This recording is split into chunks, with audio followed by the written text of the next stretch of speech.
François-Louis Marie, bonsoir. Bonsoir. Merci d'avoir accepté notre invitation. Alors, on le rappelle, vous êtes ancien entraîneur de l'équipe de la sélection de football de Guyane, mais également de l'US Matoury. Alors, on a vu un match complètement fou. Est-ce que l'on s'attendait à une aussi large victoire compte tenu de l'équipe de France quand elle était dans ses poules, mais également l'équipe d'Argentine ? Bien, je retiendrai deux aspects. Le premier aspect, c'est l'aspect technique. Effectivement, lors des qualifications, on n'aurait jamais dit que la France serait montée autant en puissance.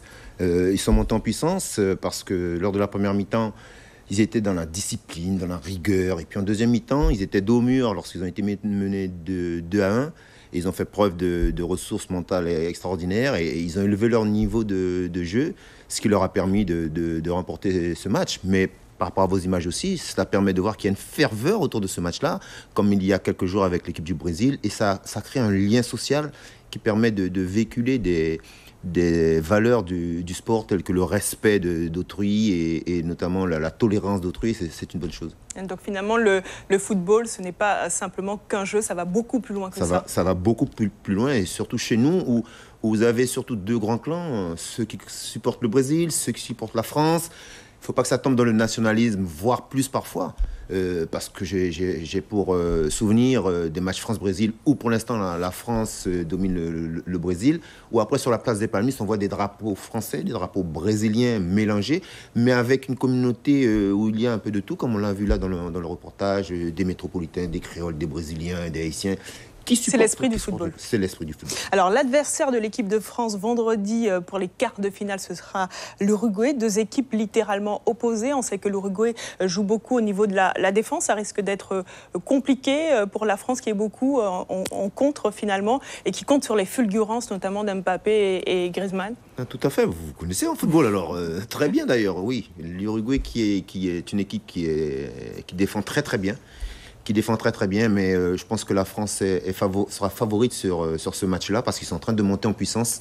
Ils ont augmenté leur niveau technique, mais surtout, ils dégagent une impression de vitesse-puissance, notamment avec Mbappé et leurs deux latéraux. Et je pense que la France sera favorite sur ce match-là. Alors, les deux fers de lance de l'Uruguay, à savoir Suarez et puis Cavani, qui est sorti blessé après avoir fait un doublé contre le Portugal. Là aussi, quand on se dit qu'un buteur comme cela est blessé, est-ce que ça agit aussi sur le mental, sur le moral de l'équipe adverse? Ah oui, ça agit certainement surtout qui viennent de marquer 2 buts. Ce sont les deux fers de lance de l'Uruguay qui jouent avec des joueurs moyens. C'est pour ça qu'ils jouent sur cette discipline et cette rigueur qu'ils ont sur le plan défensif.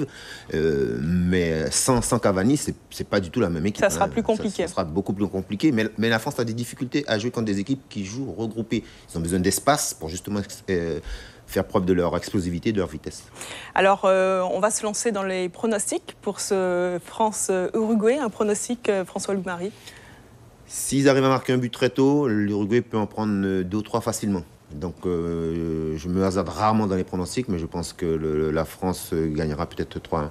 Et par rapport à votre vision sur cette équipe de France, est-ce que vous pensez qu'elle peut aller jusqu'au bout, jusqu'en finale?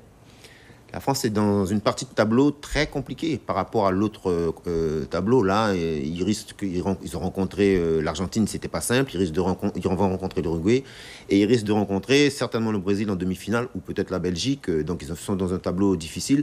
Mais comme ils sont en train de montrer en puissance, ils ont toutes les qualités pour pouvoir aller jusqu'au bout. Alors très rapidement, est-ce qu'il y a une autre équipe dans ce mondial qui vous a vraiment tapé dans l'œil? Lors de la qualification, non. Mais je pense que là, ce sont des matchs à coup près. Et on a vu que ça vous réconcilie avec le football quand vous voyez des matchs comme cela. Même celui qui était après Portugal. Le Portugal a joué contre... je ne me rappelle plus, mais bon. Ça vous réconcilie avec le football. Et je pense que le Brésil monte aussi en puissance.